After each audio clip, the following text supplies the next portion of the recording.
still haven't come up with a cool catchphrase to introduce you. That's fine. I don't need one.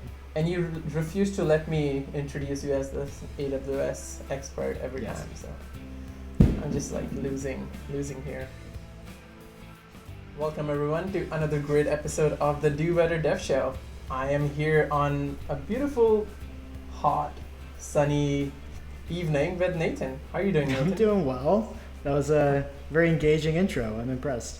It's also very hot here, but it's super windy, so I've left my patio door open most of the day and hasn't gotten too hot in my room yet. Few weeks from now, it's going to be very unpleasant recording this podcast at this time, so enjoying it while I can. Yeah, I'm just waiting for like friends back home when I'm like, oh my god, it's 30 degrees, it's so hot. And they'll just complain and they'll say, it's 48 or 52. Can you like STFU? And I'd be like, okay. Okay, I will, thank you. Yeah. Pain is relative, and now I'm adapted. But I'm looking forward to, going into some lakes and everything. I was gonna go have a really nice hike this weekend where I get to go in a public lake, but it's supposed to rain. And that's one of the great perks of living in the Pacific Northwest.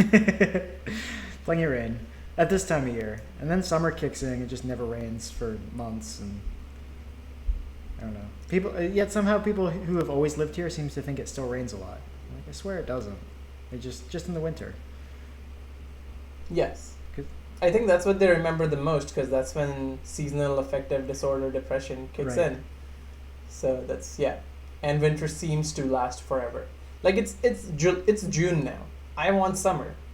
You know what happens in June in India? People stay indoors because they die of heat. And you know what we're doing here? I mean, I think it's great. I could stick with this teen spring weather for the whole year. It's my favorite. Yeah. I'll take it. That's true. Maybe we should move to Hawaii. Is that what they do in Hawaii? They just have perfect weather all the time? Well, when I went there in December, they did. Okay.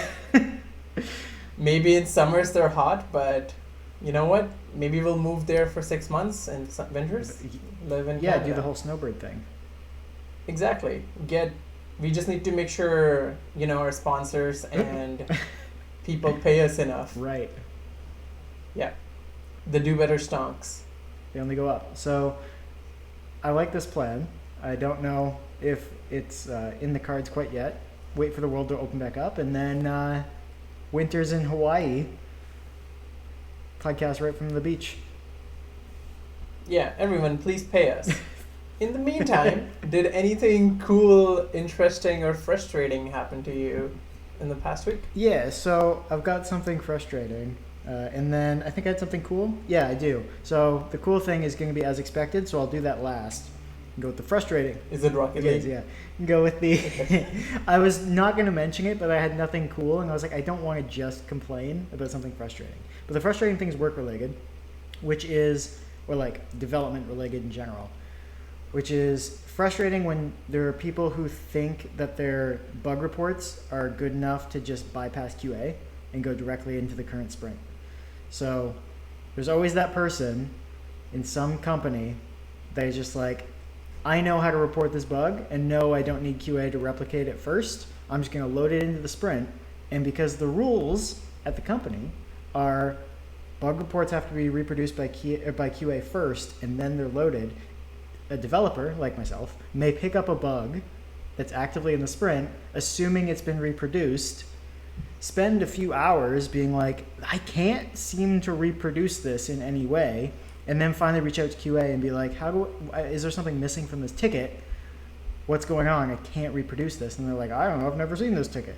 So that's not great. Really, this is simultaneously a shout out to how great QA is, again, because I keep doing that. Love having a good QA team. And an anti-shout out to people who bypass QA, because that's really frustrating. But the cool thing, I was listening to an older episode of the Saltcast, which is a Rocket League related podcast, and they were interviewing a guy who runs a YouTube channel called Rocket Science.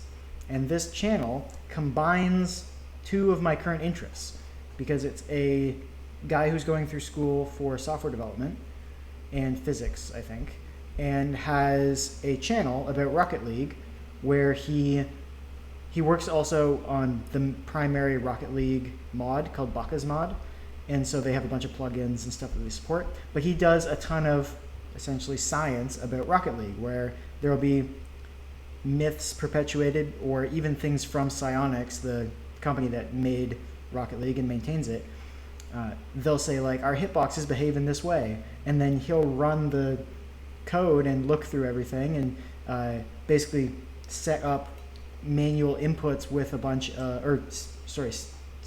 standardized inputs by like locking the frame rate and setting up the inputs like each frame by frame and being like, actually they behave like this, and release those as videos. And so it's just really interesting having somebody talk about the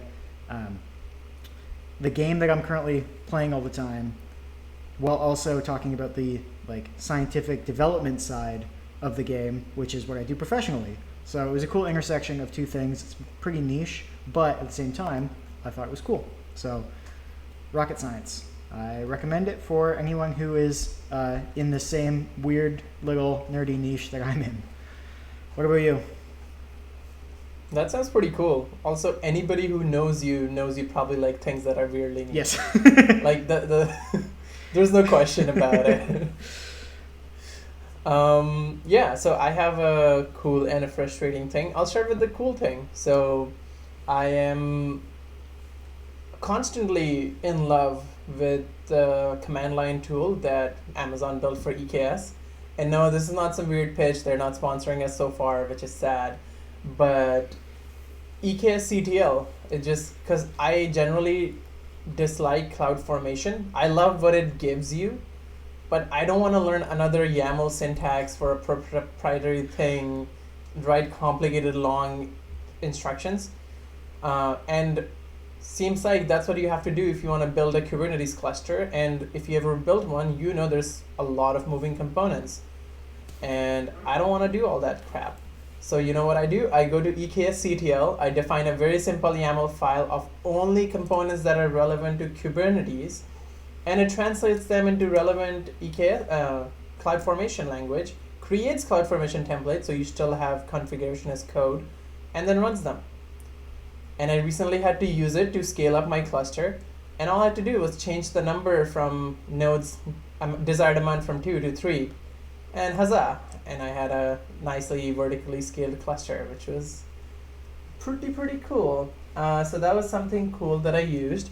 And something frustrating is Beanstalk. Say more. Yeah, so generally I love Elastic Beanstalk because that was one of their first offerings when they introduced EC2. They said, oh my god, EC2 is too complicated for people to put everything together. So here's Beanstalk. It ties up everything really nicely together. Except when it doesn't work. And when it doesn't work, it does not tell you properly what the error is. It just says, oh, your environment is in a bad state. Oh no, it went to severe. Now it's degraded. Sorry. And you click on give me the application logs, especially if you're running a containerized application. It'll say, oh, okay, here's logs from every single process that's running on the machine. Good luck. And it was just really hard and frustrating. And especially if it's a container dying and restarting over and over, it'll give you logs from all the dead containers. So you don't know which one's the latest one. And again, very frustrating.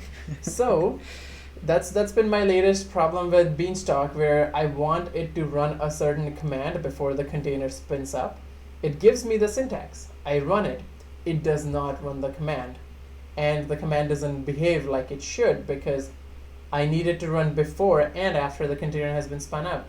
And there's nothing to run anything post-deployments. There is no post-webhook, which baffles my mind. How do you design something where it has pre-hooks, hook steering execution, and not post-hooks? So one day, if I ever work for the Elastic Beanstalk team, that'll be on my charter. I will go and fight for it to see if I can get that implemented. And then another cool thing, your Rocket League banter over weeks have, made me sort of go back into gaming again a little bit. And I've been doing a lot of VR gaming. So there's this thing called Beat Saber where music come at you and you fight it with blocks. And I'm playing on hard mode now, which I thought when I started the game was impossible, and now I'm competitively doing relatively okay. There's no real competitive thing on there, but I play online with other people and I seem to like kick most of their butts. Except some people just like completely obliterate me, and like some of the songs I still not used to. But I'm like very very happy, and they just changed the UI, and it's somehow weirdly like material design combined with some weird neon mixing, and I love it. It's just it's so cool, and I so wanted to put that in my cool section. I love it, whatever style of design it's called, because I have no eye for design, but I love it. It's great. So that's what there happened. was one Beat Saber video I watched multiple years ago of Rasputin, and that's what I think of every single time that I hear Beat Saber. Just some scantily clad, animated chick just beating up blocks to the sound of Rasputin. I'm like, oh. I'll mention that as a frustrating thing as well. When Beat Saber was first launched, you could look up any song on YouTube and it would randomly generate the blocks based on the beats. But now it has a selected music. YouTube section doesn't exist. And if you want to get normal songs that everybody has had listened to, you have to buy the music pack. Oh. And that's really annoying because I don't want to pay $20 to listen to Green Day that I've already listened to a billion times. I just want to beat some blocks with my saber with all the songs. So it's really frustrating, but I don't know. The songs they have on it that they own are also pretty good. So they get a pass. Yeah. Yeah, I'm sure removing that feature makes it seem like a big bummer, but like I wouldn't have assumed it would be there. So it's a bit weird. Yeah. Why is there so many legal red tape? Why can't people just enjoy the music? Do whatever they want? Yeah, maybe YouTube pays for it. I don't know. They seem to have a lot of money. No, definitely not. Yeah, Google's broke. Don't invest in Alphabet. This channel is also giving out stock advice. No. This is not financial advice. Yeah, our sponsor is r/Wall Street Bets. Heck yeah. All right, so Gyan, this is kind of your big episode. I mean, it's not database optimization, so we're not quite there yet. It's also not the data episode, which we did do, and you could listen to that, where we just talk about how important data is. But this is an episode about system design, and that's sort of your bread and butter. You are the YAML doctor of the two of us. You know how to spin up them containers, create those replicas, and we're going to talk a bit about that today, some of the basics of how systems are architected. Yeah, and yeah, so the idea really came from me wanting to do a system design podcast before realizing describing diagrams in voice is really hard. So I figured what we could do instead is just talk about different components and things you keep in mind while doing system design. And perhaps next time you design a system, one of these things will pop in your head and you'll make the next big website that doesn't hopefully suck. That's the hope. That's the aim. That's the dream. Having a website that is properly balanced out and doesn't crash or isn't too slow without costing you too much. It's the DevOps dream, the DevOps mindset. Yeah. So so what I figured is we'll just touch on different components and we'll sort of go in a linear fashion. And from there, certain things can probably have little misdirects or directions here and there that we just discuss because we're nerds and this is a nerdy podcast, and we'll talk about that. And how far do we want to go into like principles behind it, as far as why you might choose to do load balancing, or like the idea behind why these things even exist versus this is kind of how it's structured and these are the services you might use. Because there can be a lot of deep tangents there, and I think it would take up quite a bit of time. Honestly, I think we can talk about the principle and the reason behind the principle, and then maybe we'll do like separate episodes and series for different technologies and compare them on these. And even in this episode, if we can't touch all the system design components, we'll just do another one because we seem to put out series and people seem to like it. So let's make sure we touch all that's important and relevant. All right, and so we're working from our pre-show discussion. We're kind of doing a web app discussion. Start with that. Sure. Yeah. All right. So let's start off with something like that. I go to my browser, and I type in dobetter.club. What happens after that? Oof. So let's take a normal design system and not actually what happens in dobetter.club because it's very small and very cheap infrastructure. That is a good point. Yeah, that was an example domain. There's not a whole lot going on there. Yeah. But if anybody wants to hire us to deploy cheap sites, you know where to get us. dobetter.club costs like 80 cents a month to host. It's crazy. It's great. Anyways, so the first thing that happens is the DNS gets resolved. Your browser only understands numbers because internet is also nerds. So what it does, it goes to DNS servers to say, for dobetter.club, give me the IP address. And then they get an IP address, and then they go to the IP address.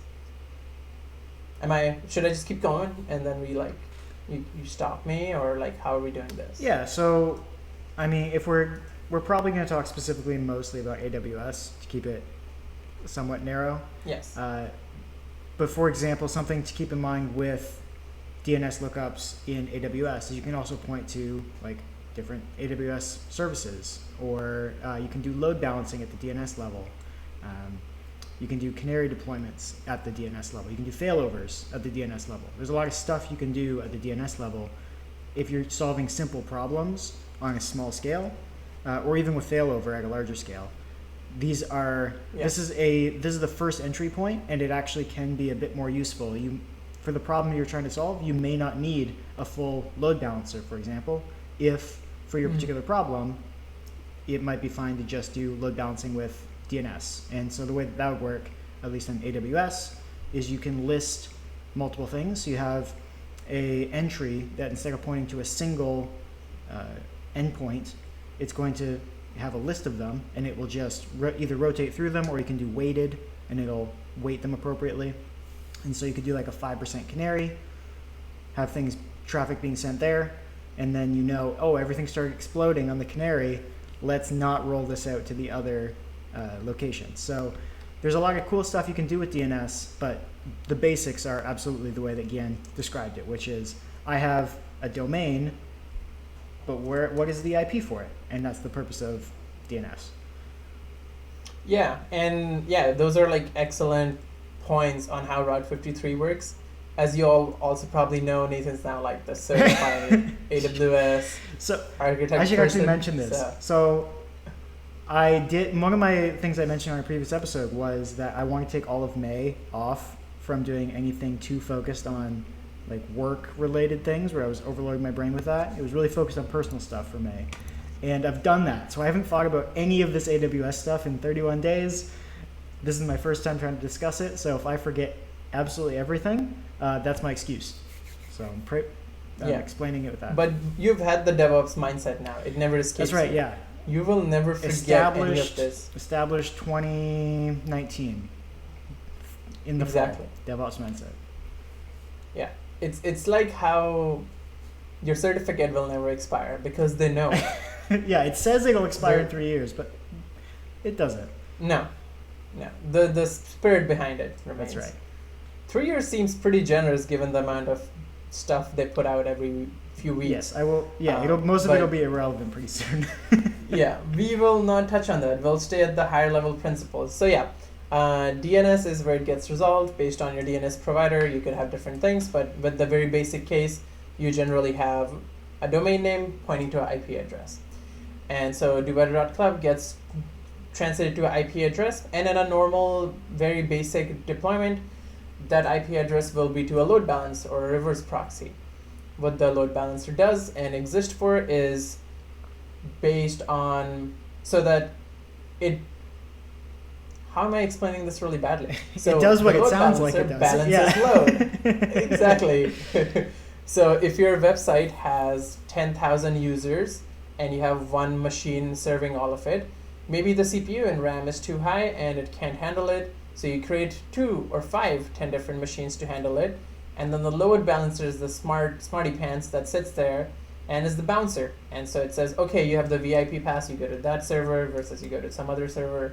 And it just redirects traffic and it handles the communication. Yeah, so if you have an application that is set up for running in a distributed environment, then you can have a load balancer wrap around all those instances, and if you get a massive traffic spike, then you can, well actually that'd be auto scaling, so never mind. But the point is, if you don't accidentally send all of your traffic to one server, assuming you've set this up correctly, you can distribute that traffic across multiple servers, and keeps all your servers much happier than having one that's just churning and having to vertically scale that one. So instead of having to just have one gigantic instance to handle the maximum traffic that you might receive, instead you can have it spread across multiple smaller servers.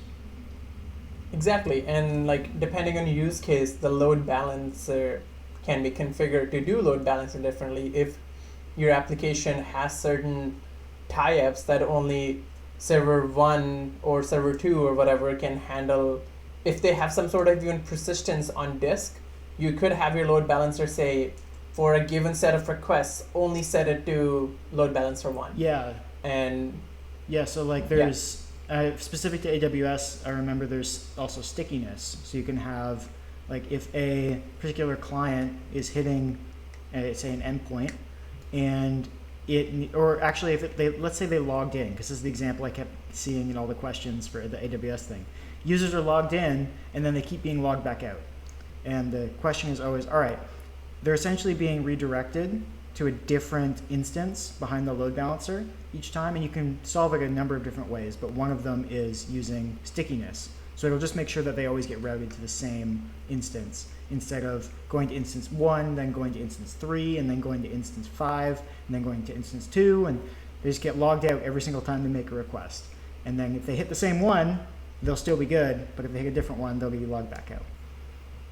yeah, it's because in the ye olden days, they would always have local caching on the server and not a centralized caching mechanism. So they'll generate some sort of authorization token that the only server that generated it knows about it. Because they used to have like just horizontal scaling on everything. They just say, oh, throw more money at the server and more RAM at it, and it'll be good. Before they realized vertical scaling needs your application to be more stateless and whatnot. I think you flipped those, right? Vertical scaling will be buying bigger hardware. Yes, yeah. Yes, I did. Yeah, so vertical scaling, yeah. And while we're on here, let's explain those. Yeah, vertical scaling, you throw more money and CPU and hardware at the same machine. And then in horizontal scaling, you have less specs, but divided across multiple physical or virtualized machine and environments. When we started going from vertical scaling to horizontal scaling in the new age, a lot of those applications started having that issue. So that's when stickiness was really helpful to load balance, but not really, but kind of. So for stuff like that, you may need it. Yeah, there are other ways of solving that now, but it still is an option that's available. Exactly. It was the time when DevOps and dev and ops didn't talk to each other very well. So they were just like, oh, this is how this works. Sure, we'll just do it this way. Yeah, the dev solution there is it's going to a different server. Make it go to the same one. Yeah. Yeah. It works on my local machine, and my local machine is one machine. Yeah. So do better. And then so from the load balancer, it goes to some sort of application layer. The application layer could be written and divided up to based on your application need. It could be a microservices architecture, which is Nathan's favorite architecture, or it could be a normal one, but just different. It could be a mesh pattern, it could be different ways, but you decide how your application layer is divided. I don't know how much in depth we want to go, but like in general, this is where your business logic gets processed. Yeah, so I think we should probably at least, because I don't think we've done an episode about microservices, describe the basic principle of it. Mm-hmm. And so essentially, instead of having a monolithic app, so all of your code and all of your application logic living in one place, you are instead separating out the concerns of your application into different services, which then communicate with each other. So more specifically, oftentimes you'll have a private network connecting all of your services that gives super low latency connections between them, but they behave independently. And so what that means is you can independently scale them. So how Gyan was talking about like horizontal and vertical scaling, you could, if you have one service that has a ton of traffic going to it, you can independently scale that single service. So if you have a ton of people buying stuff, but a smaller fraction of that is logging in, then you can have far fewer instances, far less resources spent on the login service, and then far more spent on processing payments. And so that way you don't have to have one application that has to run at the capacity required for whatever part of that application is requiring the most bandwidth at that time. So we haven't gotten to the automatic scaling of it yet, but conceptually speaking, even if they were static, then you could say like, we need more instances of this part of the service or this part of the business application and far fewer of this other part that barely gets used. So it saves you cost in that respect. And the idea behind it is that it keeps things more simplified so that you can have simpler services that do a specific thing instead of having one bigger application that's often harder, or one bigger service that's harder to maintain over time, collects tech debt, it has to be deployed all at once, these sorts of things. And then it comes with the big trade-offs of maintaining those services. So when services are all separated, if you have different teams on each of those services, that's not so bad.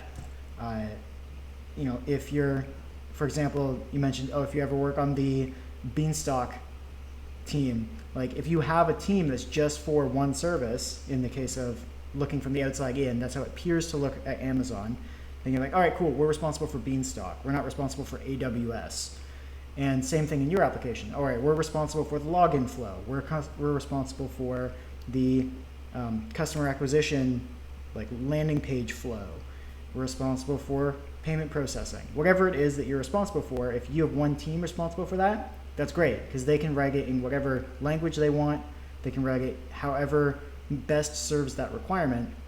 But if you have one team, which is what I'm currently doing, one team maintaining many services, it creates a lot of overhead in management, and dependencies between services now become important, trying to maintain things that are backwards compatible with one another so that they can be deployed independently. These kinds of things come up as complexities. But in general, it's considered, at this point at least, that it's still better than monoliths. Did I miss anything, Gyan? Nothing that we don't need to do, we wouldn't cover in a special episode, because I made lots of notes. I'm getting tons of content here on like individual other episodes. Perfect. And I think we definitely need one of just microservices the rants, and yeah. other ways. Yeah, how the pros and cons and all that good stuff. There's so much to say. Of course, microservices are better. To find out more, listen to one of our future episodes. And then so once application layer processes all the information, where does it go? We probably need some sort of databases. I say databases as in plural because based on our use case, you might need more than one. Yeah, so more generally speaking, right, you've got your entry point into the application, which we were talking about as DNS, that's discovery. You've got your entry point into the application, and then the application that does the processing, so the communication between whatever came in and whatever needs to go back out. And then there's the persistence layers. And so those can be things like caches. Those can be semi-persistent things like if you're using Redis as a database, like an in-memory database, and then there's like regular old NoSQL and relational databases. So I'm going to pass the baton back to Gyan for this part. Tell us about how we should think about databases at a high level. Yeah, so the way I generally break them down is the two big ones. Data I can afford to lose and I need fast caching. And data I can't afford to lose and need to do more thinking about, that's the more persistent one.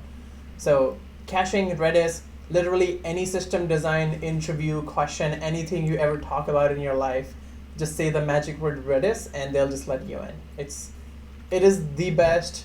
People have tried, Memcached has been in the game for so long, trying. So many people, so many apps. Redis keeps winning because it's awesome. I deployed it on a container with like 16 megabytes of memory and it worked.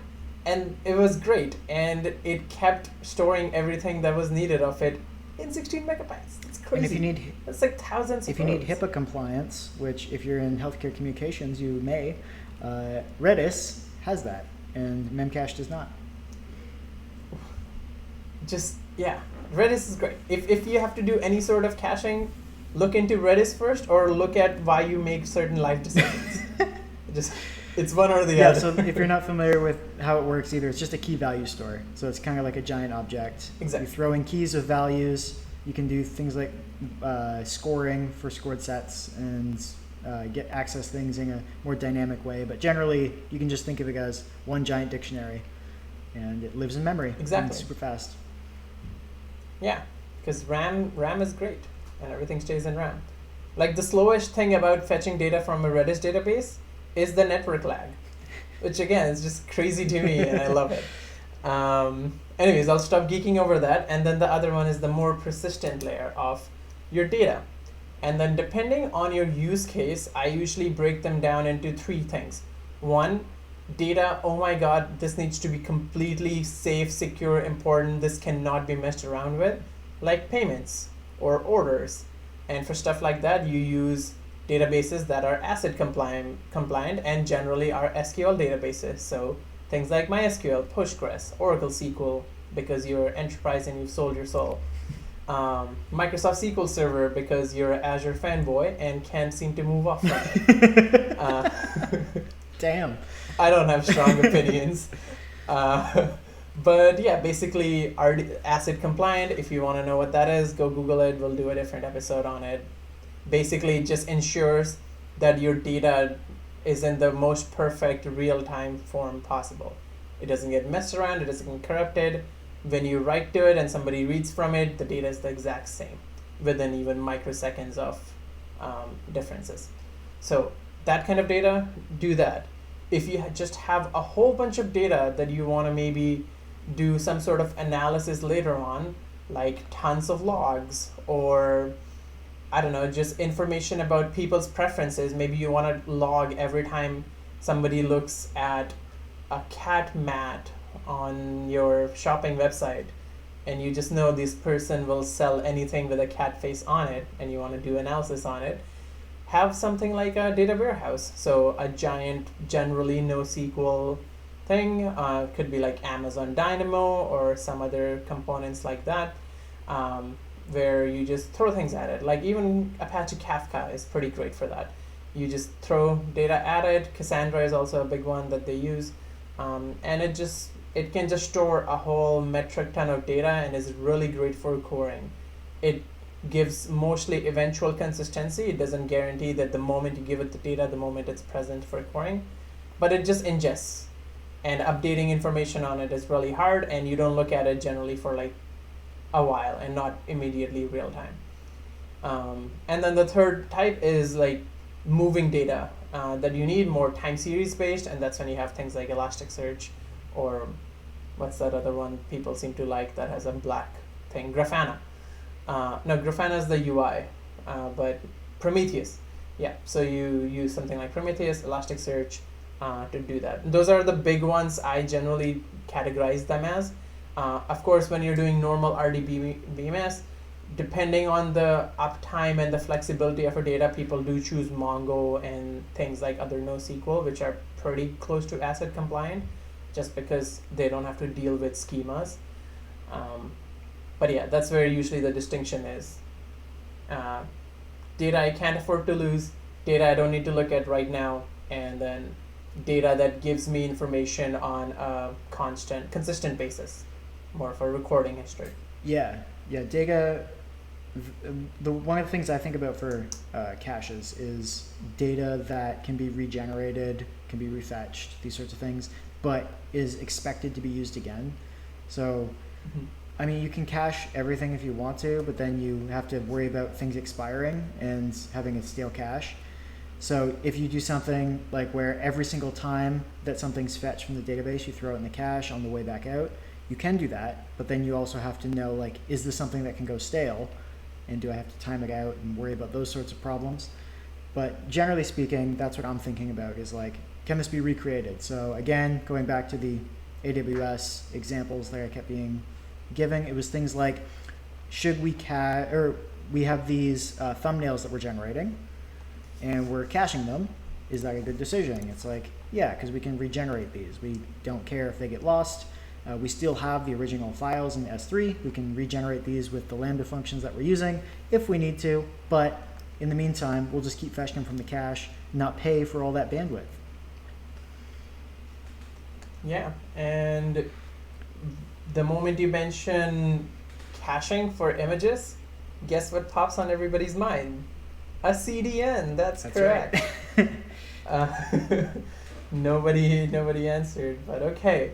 Because it's just the two of us. Yeah, somebody at home, yeah, or driving in their car, because I imagine that's what people do, or working out. That's They're just true. like working out. like, yeah, we've definitely had that feedback. Like, oh, it's definitely a CDN, bro. And then you were like, yeah. a CDN. And they just started curling harder, yeah. and their sets are gonna go up. But yeah, a CDN is great. It stands for a content delivery network, and generally it's used for static assets that don't change. And a great thing about CDN is it's load balancer on someone else's dime, basically. So what these people or services generally have is, if your service is global, if people from all across the world are tuning in, like the Do Better Dev show, then you want to use a CDN, because then all these companies, let's say AWS has CloudFront, yes, that they have servers all across the world, and then depending on who's trying to access the CDN, they get the server closest to them, so that someone in Europe isn't waiting on the network lag to get something from US. Except for the first person, they probably still need to wait, but then it's in the cache, and they can just get it from there. Yeah. So yeah, that's where that principle works. Maybe what you do is, every time you add a new information like that, you have a test suite running on the production server, and then your test suite is the one that always waits, and actual users don't. Could do that. Maybe this is a new deployment technology that will get huge blown up from this podcast. It's going to be the next big thing. Microservices are old. Automated test suites to preload, keep the CDN hot are the new thing. Yeah, we'll call it post-deployment bot user. Okay. Does stuff.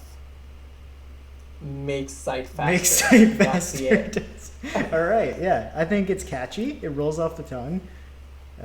Yeah. It's definitely going to be the front page of Hacker News in a couple days. And it's an easier framework. All you need to do is give it a HTTP endpoint. And it's just a... not Groovy, what's that? Jeb. Yeah, it's just a Jeb app that loads the page in a headless framework so that it hits your endpoint, and you're done. Easy money. Easy money. You're just so easy to like get on board with these things because you have the DevOps. So if anybody's interested in funding this, reach out to me. But yeah, that's generally how a normal application end to end in my head gets set up. And then you have other awesome things on it, like auto-scaling. You've mentioned a couple of times. Would you like to touch on it? Yeah. So if you're talking about the concept of auto-scaling generally, which is what I should actually start with, the idea is the needs of your application's resources change over time. So it's not like you always have exactly the same number of users doing the exact same demand, providing the exact same demand on your application at all times. So if it's varied enough, it may be to the point where you can say do your core workload, or you could do your core workload on like 3 instances of some part of your application. But at peak workloads, you have to go up to something like 8 instances. And if there weren't auto-scaling rules, you might just have to run it with 8 so that you can always handle the peak load. But the way that auto-scaling handles a lot of this stuff is it allows you to say something like, we're going to always have 3, that's our minimum, and then we're going to automatically scale up as demand changes or scale back down as demand changes. And so the ways that you can do that are you can have things that are like alarm-based, where, all right, the CPU utilization is too high, spin up 2 more instances. And then it'll wait a certain amount of time, and if it's now below your threshold, so like, all right, now the CPU is too low, remove 1 instance, and then it'll wait a bit and see what happens with the CPU. And if it's still too low, then it'll bring down another one, you're back down to where you started. So this keeps your application dynamic so that it can properly serve traffic, save you money, so you're not paying for all this extra resources while the bandwidth is low. And one of the ways that you can do that is with auto-scaling groups in AWS. Outside of setting the minimum, the maximum, and then an alert, you can also just set things like target rules and just say like maintain roughly this metric on this container. And so it'll say, all right, average of all of your running containers, this metric has this value. And then it'll add and remove containers as needed to keep that metric roughly where it needs to be. So it's such a simple concept that solves such an annoying problem in infrastructure. So I think it's cool because it, again, sort of like load balancing, it does what it says on the tin. It automatically scales your application. Yeah, and in addition to having the performance-based for its CPU, RAM, you can also have time-based. Right. You can say, my website doesn't get any traffic at night because people like to sleep. So let's just bring it all the way down to 1 server so that there is enough time and we can save costs. Yes, yeah, I remembered that at the beginning and got distracted in my explanation. But one of the things that they asked about a lot, again, on the AWS course was like, we have a big sale coming up on Friday at 6 p.m. How should we prepare for it? And it's like, all right, well, based on last year's numbers, we know we have this. So we're going to schedule an auto-scaling event 2 hours beforehand and gradually start scaling up as we approach the expected peak time. That way we don't have a moment when our system is pretty much toppling over as it tries to spin up new instances, especially if it takes a while for your instances to actually spin up. So you can do it both ways. Yeah. You can be like prepared for schedule low workloads and also schedule higher ones. Yeah. Nathan, then why doesn't just all the big companies whose website seems to crash all the time do this on peak times? They need to do better.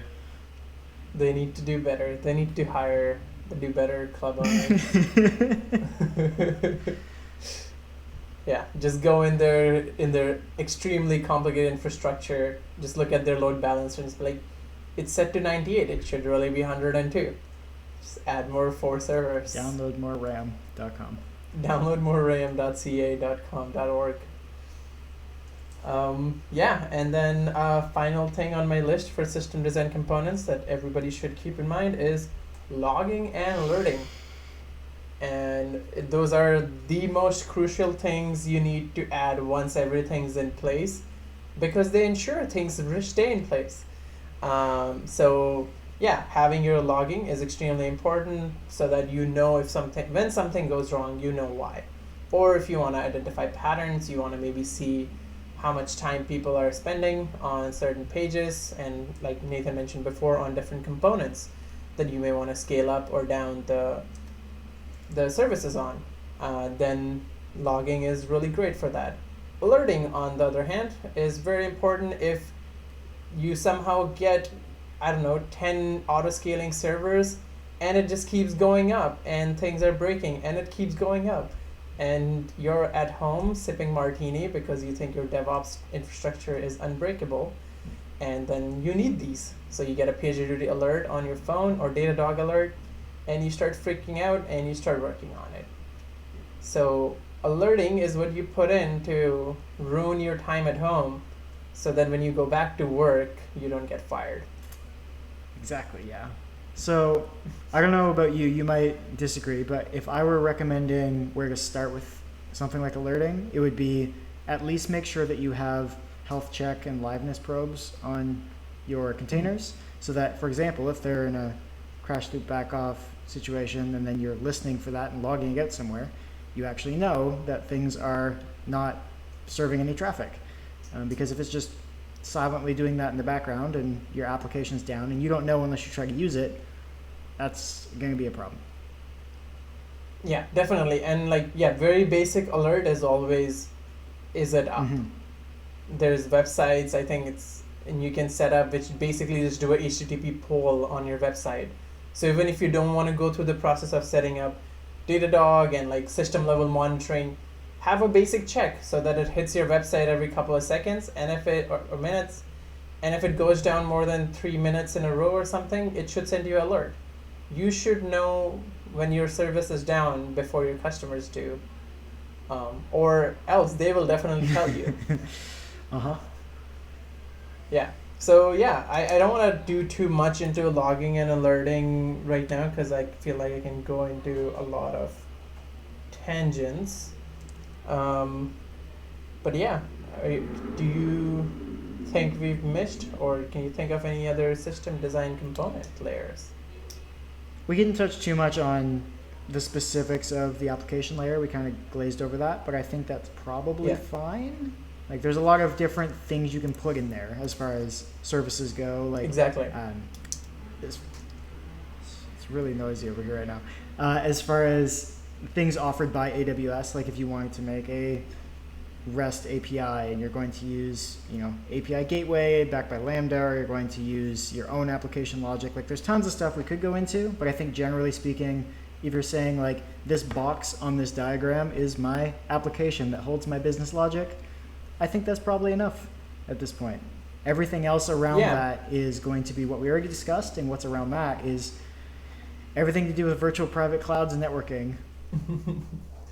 Exactly. And like that sort of falls into the API layer and microservices or different services based architecture. And so these are like some of the points I've made on like individual episodes we can do based on the amount of things we've had to talk, is like different type of infrastructure, different components you can use to supplement your application. So things like payments, authorization, authentication. There are already made services for that, AWS within or otherwise open source, that we can touch on. We can touch on different types of databases, their pros and cons, and get in more depth with them. We can talk in depth about logging and alerting, different technologies, how to visualize them, properly use them for a RCA. And yeah, and then we've talked about this. I'll sort of prematurely announce it, but we're gonna have some sort of series coming up on talking about just different AWS services. Because once you talk about the principles, you should also talk about what things to use to implement those principles, and we're going to do that because we're awesome, and you guys are awesome. And you won't guess by most of the names of the services anyway, so it's not like it's obvious. There's a handful that you read them and you go, and then you read the explanation of what it is, and you go, oh, that's nice, it actually does what it says. But most of them, it's just a bunch of letters, and it's hard to keep them all straight. Yep, I'm like trying to see at the moment of recording this, how many services exist on AWS, and there's over 200 products. Okay, nice. As of this episode, for the amount of principles we've mentioned, most of them are covered in those 200s, but there's multiple services doing the same thing. So yes, it's A, not obvious, B, very confusing because some of those work with each other. So we're going to try to help entangle some of that because we've suffered a lot at the hands of AWS. Yes. But I think think that's pretty much good for overall basics at this point. I think so too. If you guys think we've missed anything or would like us to touch on anything, hit us up. You got our socials. You got it. Yeah. Keeping in mind email. that there will be more specific episodes. So not necessarily like you guys didn't talk about this specific piece of the service, because if we did that, we'd be here for No. Do that as well. Just don't send that to me. and then because then at least we'll know which ones we can put out first. There you go. If there's higher demand for Fair something. enough. Give me all the data. I need data. I love data. It's gonna be running business intelligence on the comment section. 100%. If they weren't all spam so far, I think I would have gotten some good metrics out of it. But just knowing it's spam is also a good metric. I suppose, yeah, it can be discarded.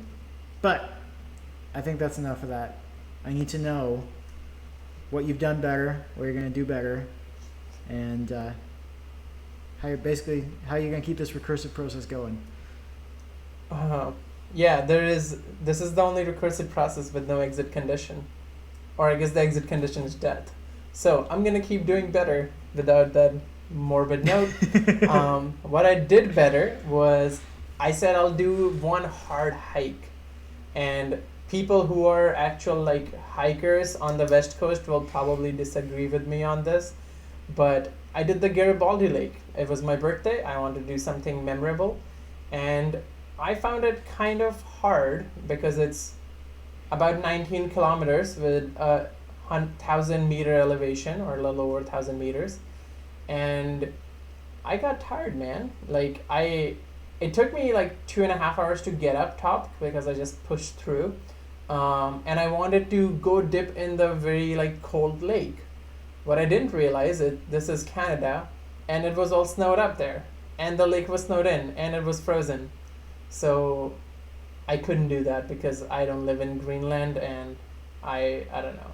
Or Iceland, sorry, that's where Wim Hof is from. I don't live in Iceland and I'm not crazy. So I didn't do that, but I will make sure to, maybe end of summer go back and do it. But I was very happy that I did a complete hard hike and I did it on one bottle of water and I didn't die or anything. It was just my knee. So pretty great. I had a wrist pain that I know I mentioned before. So one of my do-betters was to hands-off keyboard a bit more. So after work, I just don't touch my computer anymore. I will either read or maybe talk to a friend or play VR, but not PlayStation because that's also somehow the controller is making my wrist pain worse. So VR is the future because my hands are somehow not hurting. And I said I was gonna work on my pull-ups. I got them to 8, which is pretty great for me, so I'm gonna keep working at them. And so that's part of my do better. I'm gonna continue doing the pull-ups, hopefully by end of July, which is I'm thinking is a more reasonable goal. I can hit 10. I can hit 10 for 2 sets, and then I'll be okay. And I wanna, given the amount of sun and everything we've been having, I'm gonna set a goal for going out once every weekend. The stretch goal is to do both days, but the realistic goal is to at least go out once. What qualifies as going out? Something that I can't just access on foot. So it'll be either hiking something or checking out some new place. And even within COVID restrictions, I'm still allowed to go in my health zone. So I'm going to, and given I live in a bigger city, I have a bigger zone to go explore. So restaurants are opening up again. I could try out some new cuisines. I could go hiking with my friends. And if my friends don't come, I can just rent a car and go hike myself.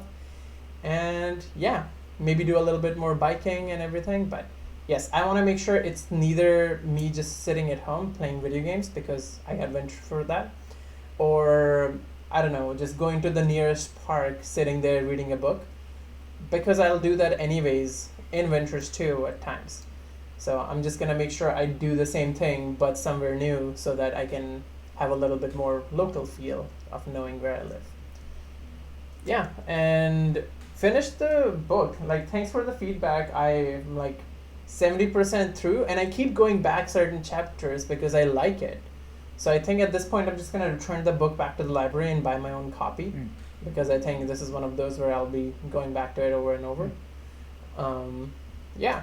So that's mine. Well- How did you enhance your life? Well, before I get to that, Okay. what's making this book so memorable and important?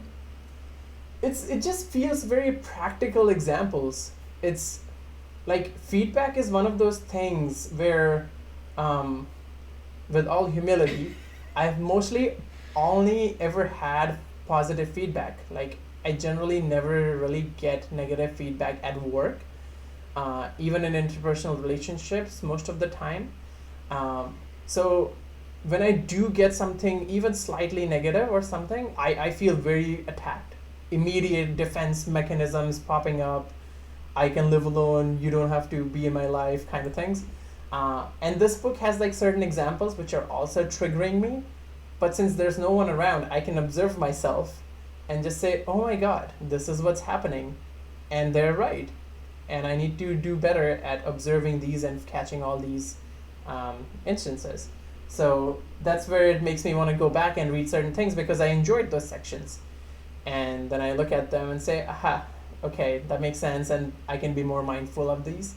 And then I think I'm gonna start reading them annually, or the book, or even the highlights I do, when I have like salary negotiations or my peer-to-peer feedback or review kind of things, because I'm expecting more critical review in my work future. I want it, and I'm going to actively ask for it, and I just need to make sure I'm not butthurt about it when I do get it. Just begging for feedback and then just don't take it well at all. Yeah, because I'm just like, even if there's like a thing that's 5% bothering you about me, tell me. And then if they do, and that somehow still improves my work performance, or it and gets me even like more collaboratively in line with the person, then that's still a win for me. I like my work teams. I like to keep my teams that I'm with happy.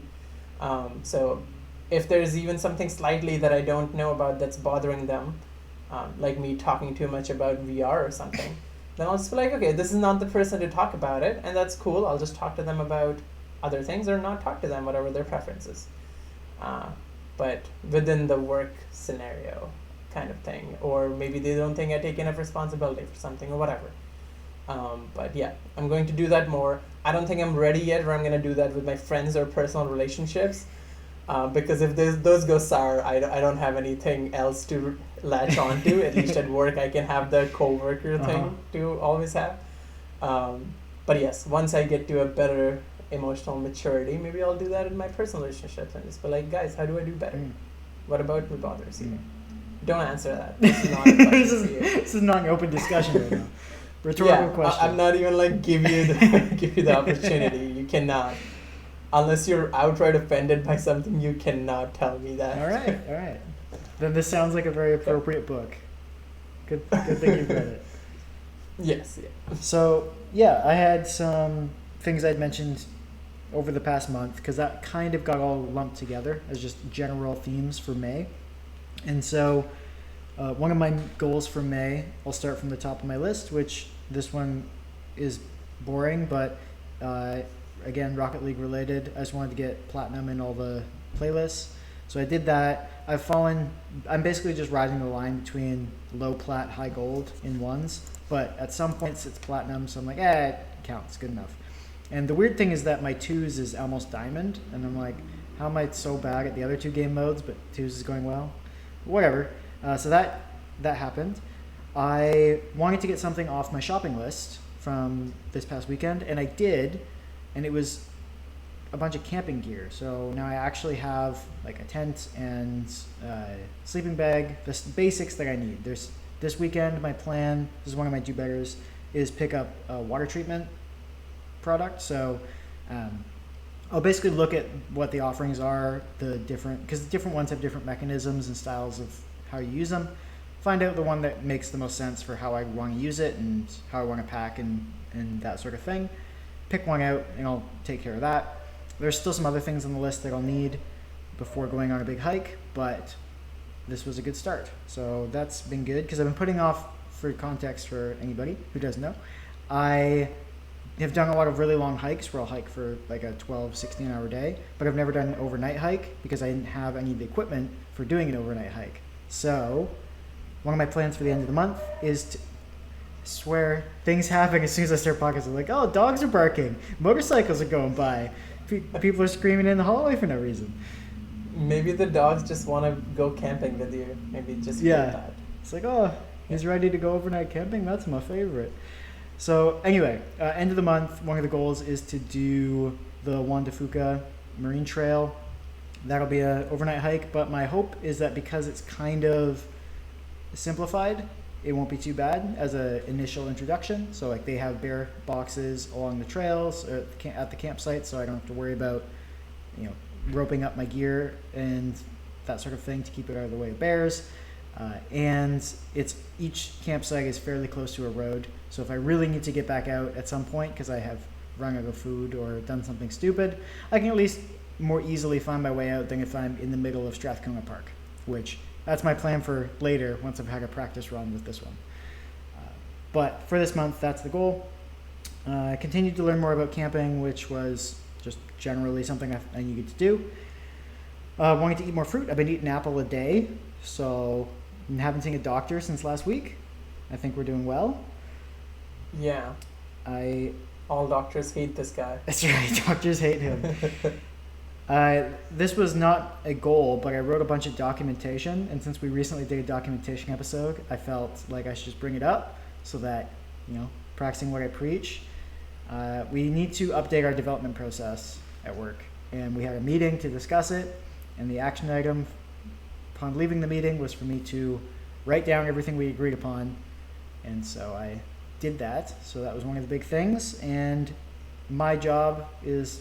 part of my job is being the release manager, so anything that makes my life as the release manager easier is something I'm very willing to document. So we now have new standards that we have to follow. Hopefully it makes my life easier.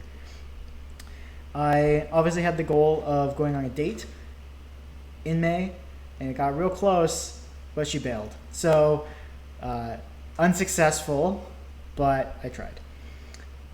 So doing better. I always take so long with these. You're so much more efficient. I just rant.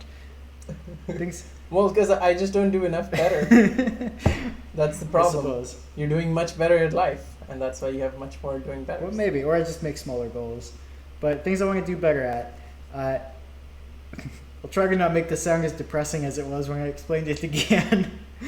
My goal is, or one of my things I want to do better, just a sort of a mindset thing, is whenever I make plans with people, I want them to be things that I would be happy to do on my own and will commit to doing on my own if they are not going to show up. So, in other words, don't make plans with to do something that I would otherwise not do.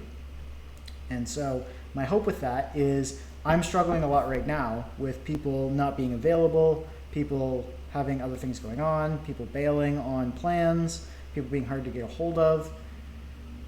It's not great for facilitating social interactions, and what it's led to is a lot of me saying, oh, my afternoon is going to be doing this thing with this person, and then if something comes up and they're not going to be there, I now have nothing to do, but I didn't plan something else. So that's real depressing when you don't see people a lot.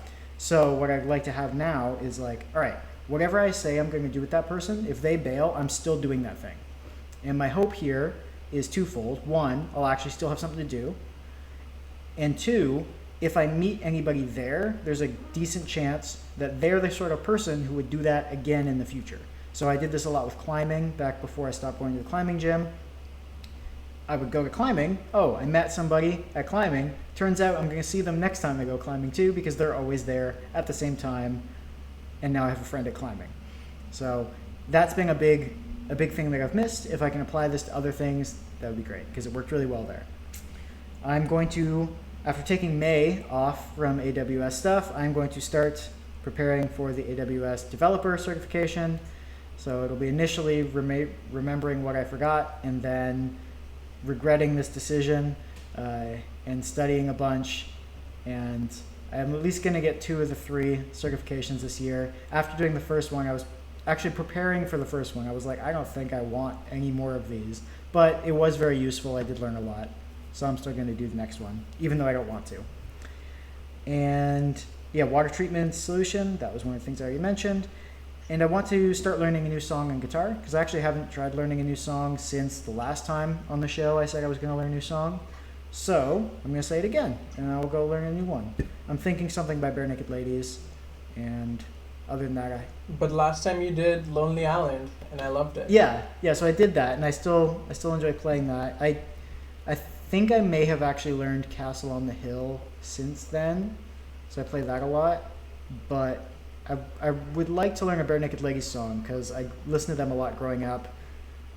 Stephen Page would be a hard voice for me to emulate and try to sing, but Ed's voice is very easy, so I could always do a song that he sings, and wouldn't be too bad. That's it. That's my list. Wow. So what I'm expecting is specials on the Do Better Deaf show where it's just you singing. And we put out 6-minute clips. Right. And then it'll be like SoundCloud / NW Calvin. Friends. No, I don't think that's my current trajectory. I'm not a very skilled musician. I just enjoy doing it. Yeah, but our hundreds of fans. They need to hear this. They need to hear this. Right, yeah. Well, you know what? I'll consider it. Just this likelihood is low. For the fans. For the fans. Gotta give them what they need and what they want. All right, I think we'll wrap it up there then. Yeah, tune in next week for finding out how Nathan does on his song trajectory. Because who cares about tech, frankly? Yeah. Development's dumb. Yeah. This is now a music podcast. Exactly. However, if you still like development, come talk to us next week anyways, because we'll probably touch on some system design stuff. Sweet. Yeah. Thanks for listening. Bye.